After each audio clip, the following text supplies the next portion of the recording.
and next we have Rocco Piserchia.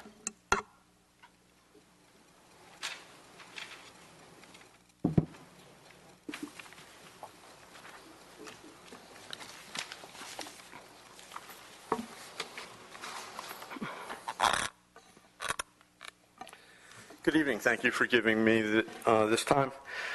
To the best of my knowledge, Mayor McFarlane is still a member of Mayor Michael Bloomberg's organization, Mayors Against Illegal Guns. I continue to object to that.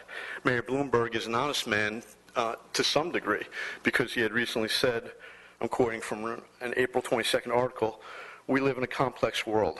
He was talking about his response to the Boston Marathon bombing. He said, you're going to have a level of security greater than you did back in the olden days, if you will.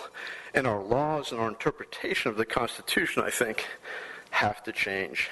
He said, look, we live in a very dangerous world. We know there are people who want to take away our freedoms.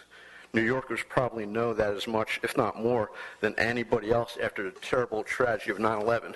And that's true, because after 9/11, what's happened, you've had militarized police in subways doing illegal searches and seizures. That's life in America, at least in New York City, which is a mob town. They don't respect the Second Amendment.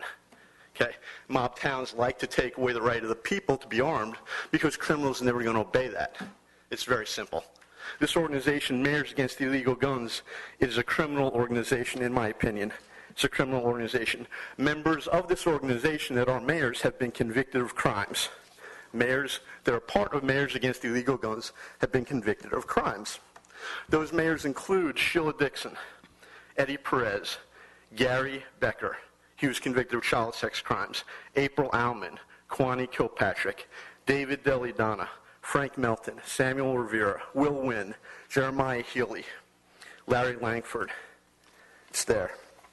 It's for public record. Yet I'm supposed to believe if I give up my rights, which are God-given, my rights don't come from this council or any other legislative body. My rights are natural rights. Because I'm a human, I have them. But I'm supposed to surrender them in the prospect, in the hope that you will keep me safer. And all you're going to do is take away my rights. You talk about the Constitution. Only the Senate could ratify a treaty. Yet this city, this council, will not talk about the fact that you're part of ICLEI, Local Government Sustainability. This is a UN-front organization. I object to that. It's immoral. And I object to the mayor's continual participation in this group about supposedly opposing illegal guns. If you want Raleigh to be safer, you should encourage the use of our rights. You should encourage free expression, and you should encourage people to be armed, because people that obey the laws, you don't have to worry about them being armed. But you take away their arms, and then you're going to see crime spread. You see it all over the place. You can look at the crime statistics in Chicago. People are disarmed in Chicago.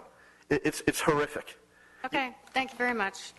Okay, now we're going to move on to matters scheduled for public hearing.